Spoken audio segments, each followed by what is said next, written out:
Hello everyone, welcome back to the weekly race guide here for the Gran Turismo daily races, of course, and a bit of an interesting one this week. And as you can see, the first part of this being interesting is in the background. It's Monza for race A. A little bit interesting this. Let's jump to the race details to find out why.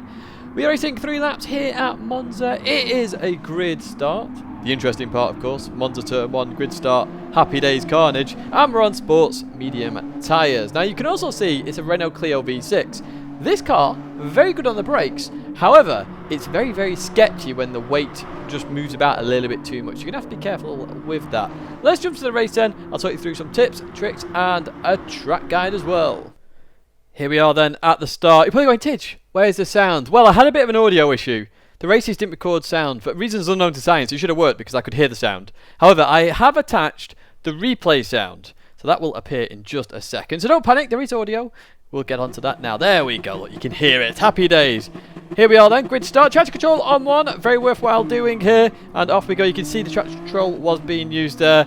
And we're going to head to the memest? Is memest a word? Memest corner in the world in terms of sim racing and real life racing, I would say as well. So we're going to head there. We're going to brake extremely early here, try and avoid all the carnage. As you can see, everyone is trying to avoid each other, to be fair. Braking really early, and that's, oh my word, I forgot about that. That scared the crap out of me while I was racing. I don't know whether you saw that or heard that, but a car reset and it popped up right on me. It was crazy. Speaking of crazy, look at those penalties up ahead. 4 seconds apiece for those drivers. The Spaniard and the South African getting absolutely hit with some huge penalties there.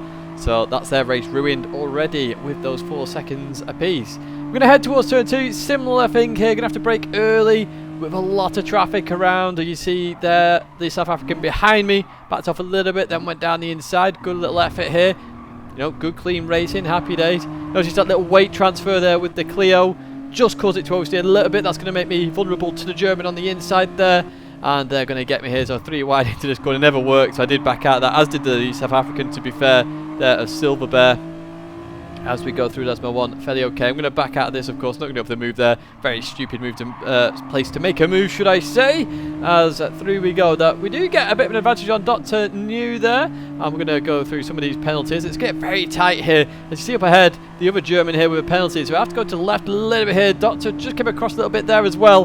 So a little bit of side-by-side contact there. Nothing major though. But we're back into the swing of it now. Up to P5. So we've done okay, to be honest. We've avoided the carnage.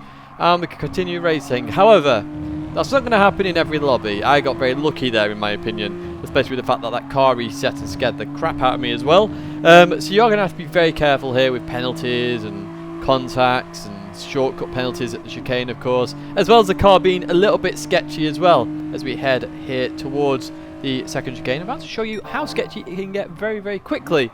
So we brake here, you see we're just adjusting the brakes accordingly. We go through there, we cut that a little bit too much. You see the silver car there lose it. I lose it a little bit here as well, touching the gravel. I'll back out of this at this point. I'll let Dr. New go there, just because it's better not to be side by side here. Fight another battle later on in the race. It's only 3 laps though, of course, so you do have to make a firm decision very quickly here, and hopefully it's the right one as well. But in this situation, it was the right one. As we advance a bit further on here, Dr. New there, just looking down the inside of his fellow compatriot.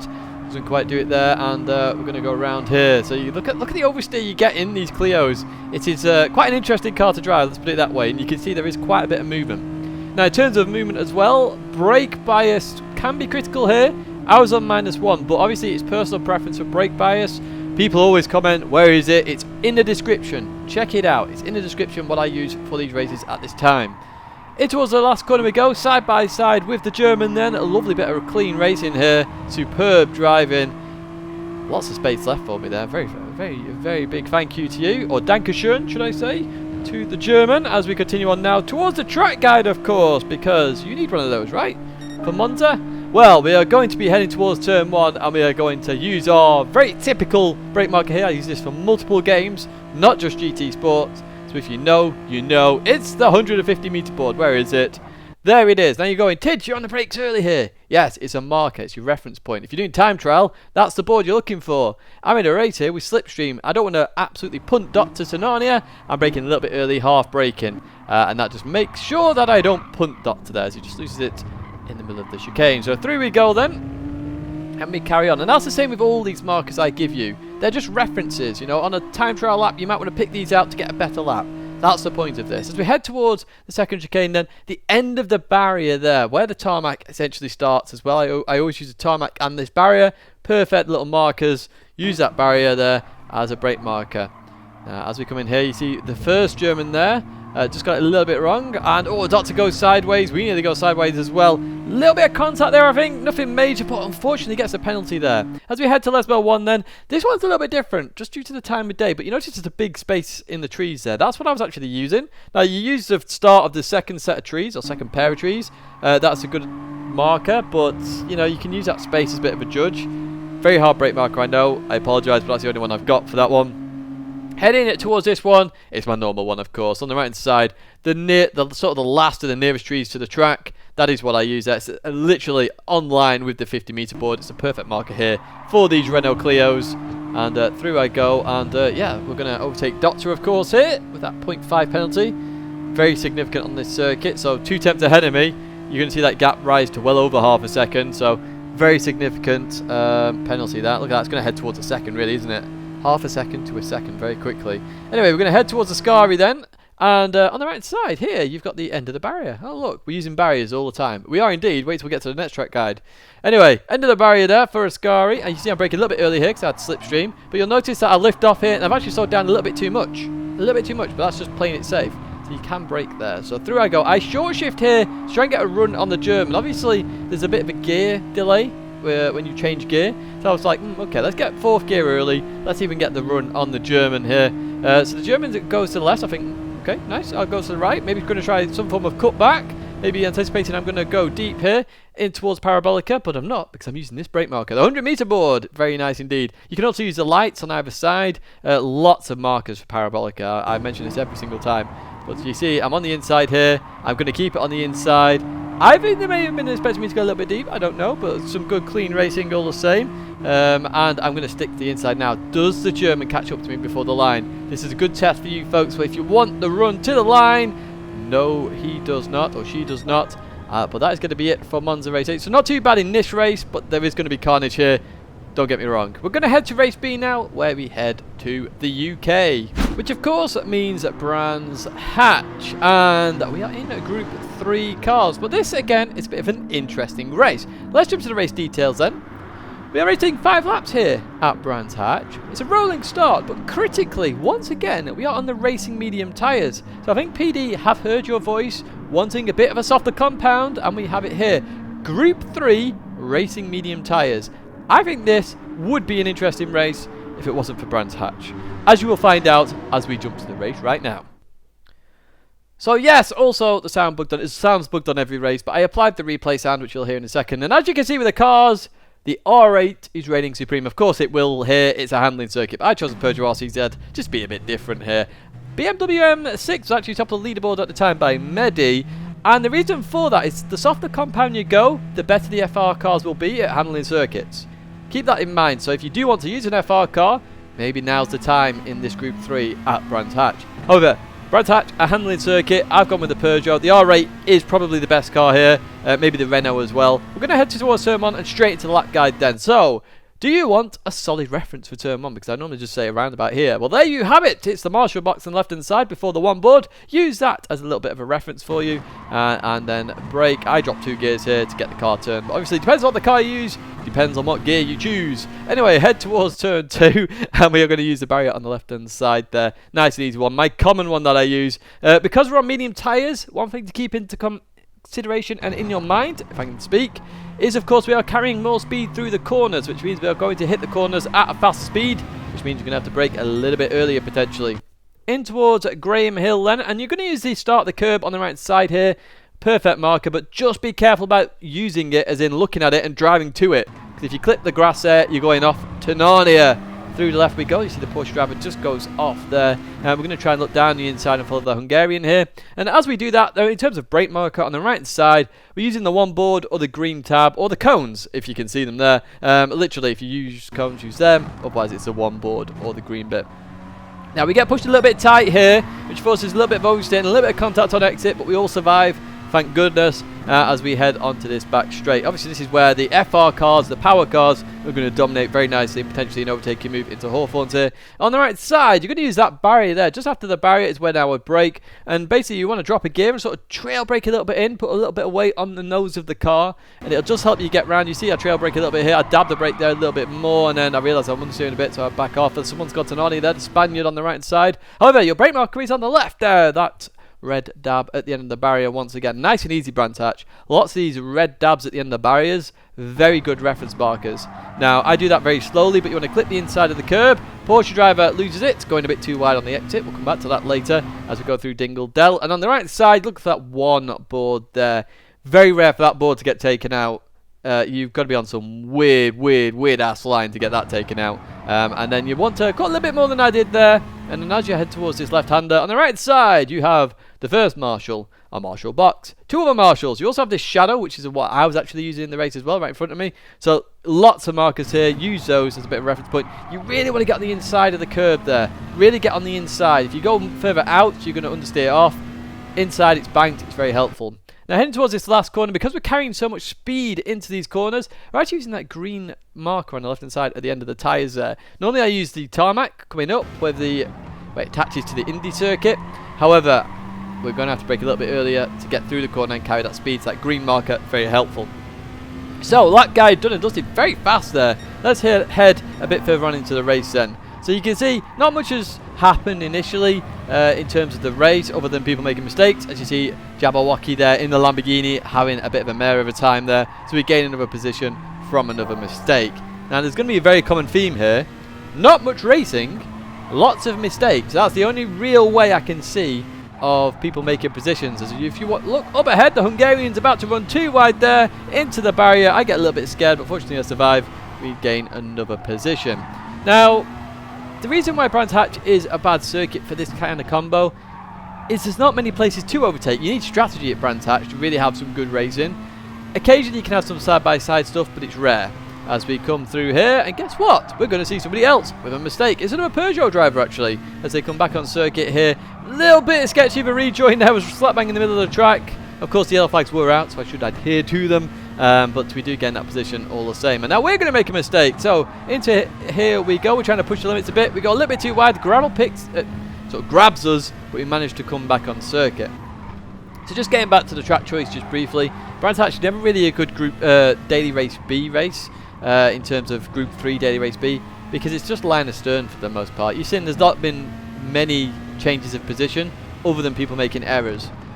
I suppose that's good in essence, because obviously you can push people into errors, but yeah, I'd want a bit more racing, to be honest. But that is going to be it here for race B. As you see, Doug Trio back with the raving, of course. We're going to head to race C now. And what do we have in store here then? Well, it's Laguna Seca, and it's Group 4 cars. Now, is this going to be interesting, or isn't it going to be interesting? Well, let's have a look at the race details first of all. We're racing 13 laps here at Laguna Seca. It's a rolling start. We are on racing medium tyres once again. It's mediums for days today and this week. Fuel usage ×2, tyre wear ×6. Now, this makes it a little bit interesting, if I'm honest. And the reason being is that if you are very good at tyre saving, the Audi TT is going to be the dominant car. If you are not very good at tyre saving, well, this is where car selection gets interesting. Let's have a look at what people chose first, and then we'll look at the race a little bit more. Here we are then at the start. Yes, a lot of people pick Audi TTs, but don't worry, it's not the end of the world, because I don't think a lot of people are going to be very strong in this car, as I will demonstrate in this race, and as I talked about just before. Now, if you are going to use the Audi TT, +5 is the only way to go in terms of brake balance.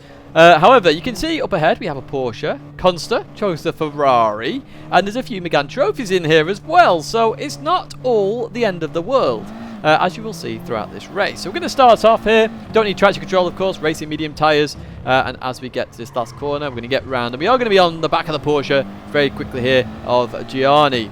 Now, Gianni is going to actually race quite smart here, knowing that the Audi TT is very strong very early on. Not going to defend this and actually going to let me go. So thank you very much for this. Didn't have to do this. But we're going to go into a lap guide as well, actually. So use that 3 line there, around about there. In most cars, that's going to be right. But yes, Gianni racing smart here, because in the end, the Audi TT is going to be very strong at the start, irrespective of tyre wear or not. Later on is when you can make the pounce, potentially. Maybe he understands that I'm going to try and push forward as much as I can as well. So use that 3 line there. Heading towards turn 2 then. You got that gravel there, the darker gravel. Use that as a little bit of a reference point. So the announce thing on the right side, but I use the gravel normally all the time. I do have a very detailed Laguna Seca track guide, by the way. That is in the description, and it'll be played at the end of the video as well if you want to click that.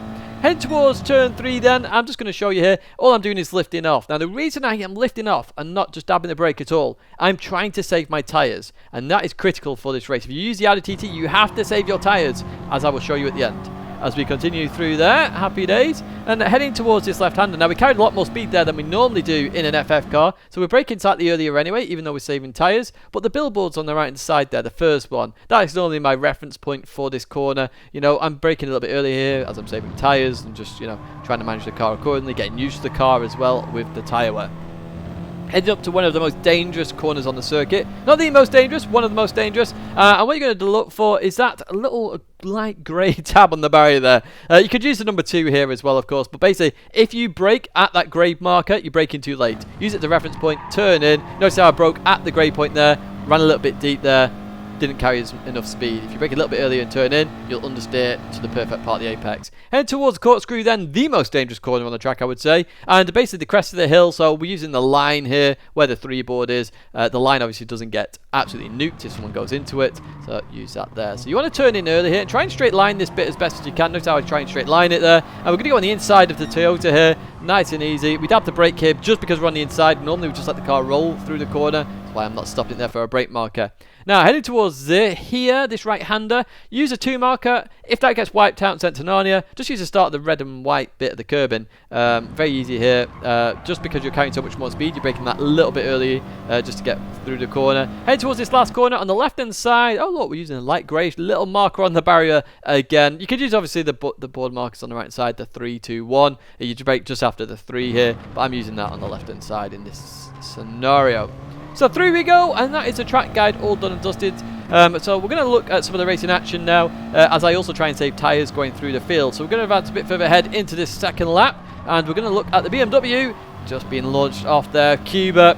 So that is a very risky corner, hard one once you get it wrong to bring it back really. So Cuba did fairly well there to bring that back into the circuit without actually spinning off and destroying his entire race, to be honest. So fair play, Cuba.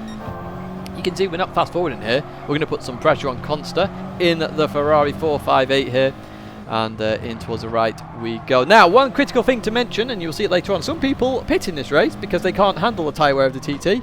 Don't pit. If you have to pit, the Audi TTs are on car for you. Let's put it that way. As you see, Consta goes slightly wide there at turn 1. So at this moment in time, I know Consta's got dirty tyres, so I was always going to go for the move here. Now, Consta, being smart, realised I was going to go for the move anyway, and actually just gave me the space there. There's some really smart driving going on here between Gianni and Consta. It really was. It was superb stuff. And even Cuba, to be fair, you know, coming back on the way he did, very smooth to come back on that way. And you do have to be smart in this race. Pick your battles, because you can lose seconds straight off the bat if you get it wrong. As somebody has got it wrong here. Notice they're off in the distance. They just get reset there. So we gain another position. Happy days.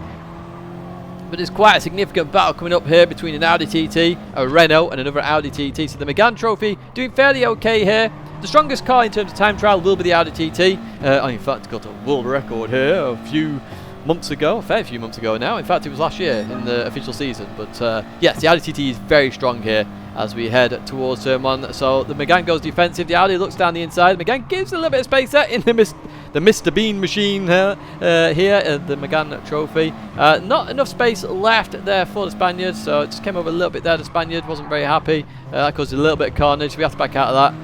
Fortunately, I don't get a penalty. I was so scared of getting a penalty there. I was like, oh, it's not my fault. It's not my fault.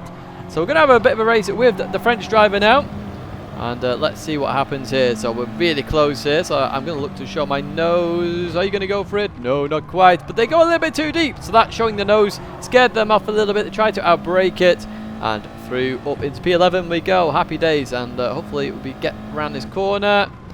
And very hard to do when you're side by side. Oh, lose the rear a little bit there now. Personally, if I was the French driver, I'd have backed off at that point. You're going to lose more time with that sort of showing your intention early there, because I have to stay defensive at that point. I have to really slow down the apex. Slows us both down quite a lot. So in that situation, if you're the outside car, I'd try and back off personally. See, the Italian was in the pits there. I know it said Spaniard there. The Italian is in the pits there. Audi TT. I can't speak today. I really can't speak. The Audi TT, not the car for you if you have to pit. I'm putting that out there right now. We are going to have a fight with the Mr. Bean machine now, so we're going to try and go around the outside. Very hard to do here because you've got basically a 180-degree turn, essentially. But you're going to see a driver get a 2-second penalty there. Ouchie wawa. So we're going to try and go down the outside. This isn't really going to work. This was a bit of a bad move by me. I shouldn't really put my nose there, to be honest. Fortunately, everybody survives. We carry on, as you see, the BTCC Audi TT liveried car there on the left. Go down the inside of Dr. 2. Just give enough room there as the Mr. Bean machine goes flying off to Narnia. We get a 3 and we get a triple! If you ever watched that video clip, that is kind of hilarious. It's a young chap who gets a triple kill in Modern Warfare 2. It's quite hilarious. You see another driver goes in the pits. Again, not the car for you if you can't manage these tyres. Again, I will show you a little demonstration at the end. You're probably asking, how do you manage the tyres, Tid? You keep saying this. Well, the answer to your problems, first of all, is watch the driving school episode on tyre saving and all that good stuff. But what you do and how tyre wear really impacts the car in Gran Turismo is heavy braking. So if you brake at 50% and make the corner rather than 100%, you're going to be saving tyres all the time. You will have also noticed I'm staying in 3rd gear out of turn 1. That stops the wheel spin in 2nd gear because there's a lot of wheel spin there. And finally, changing gear causes a little bit of tyre wear. You might not know this, but it's a fact. If you change gear with traction control on, you'll notice traction control light briefly come on. Same principle there. So try and avoid changing gear where necessary. The Austrian there lets me go there. Thank you very much. Obviously realised I got the undercut there in terms of that fast right, showing the significant tyre difference between the two cars. And now I'm going to show you a penalty at the corkscrew. So we just cut it a little bit too much. I was trying to push it finer and finer and finer. That's only just a cut, by the way. That's only just. It's only a few inches off. You can cut it quite a lot. Basically, your tyres have to remain on the red and white curbing. If it does, you survive. If it doesn't, you don't. Now, it is actually a 0.5 penalty there. So if you do get a 0.5, it costs you 0.5 seconds, basically. Maybe a little bit under, but I am catching the Greek at fair pace or not. So that gap to the lead is coming down, down, and down. We're just not 3 seconds off in a lap there because they are fighting. But we were catching throughout this race anyway. And let's see if we can get the Greek at the end here then. So we're going to head towards the corkscrew here. A little bit too far behind to make a move as they go defensive into the left. Actually, go a little bit too deep here. So this gives me a nice lovely run. So I'm going to try and go around the outside. That's not going to work, of course. I just let off, dab the brake, try and get on the inside, which will soon be the outside for this next corner. Now, I anticipated they would try and outbrake me. I was correct with that thought process. So now I'm looking to try and get the move done into this last corner. They just moved at the last second there. Sort of scared me a little bit here. But they took such a tight line there. We get a nice lovely run through the corner. And they get schooled in how to overtake there beautifully. Oh, happy days with that one. Fair play with that racing though. Malakos, I think that is how you pronounce that. Some good racing there. And yeah, we got very close to actually winning that race, which is superb. And that was all because of tyre saving. So as you can see here, there are my tyres. And what we're going to do, compared to the top 5 drivers now. So here, mine's on the left. And on the right, you can see first places. You can see the front right tyre, significantly more wear on both these cars. The yellow car did save a little bit more than that. The Greek driver here, look at that, significant wear again. That's why I had such an advantage on some of these corners. I'm just catching them up. I'm even nearly as good as the Ferrari of Consta there with that tyre saving. But folks, that is going to be it for me today. As I say, look after those tyres. If you're a pad player, don't use the Audi TT. That I will say. But that is going to be it for me, folks. There is a stream there if you want to watch a stream. It'll be either Super GT or Ollie. I don't know who's scheduled what.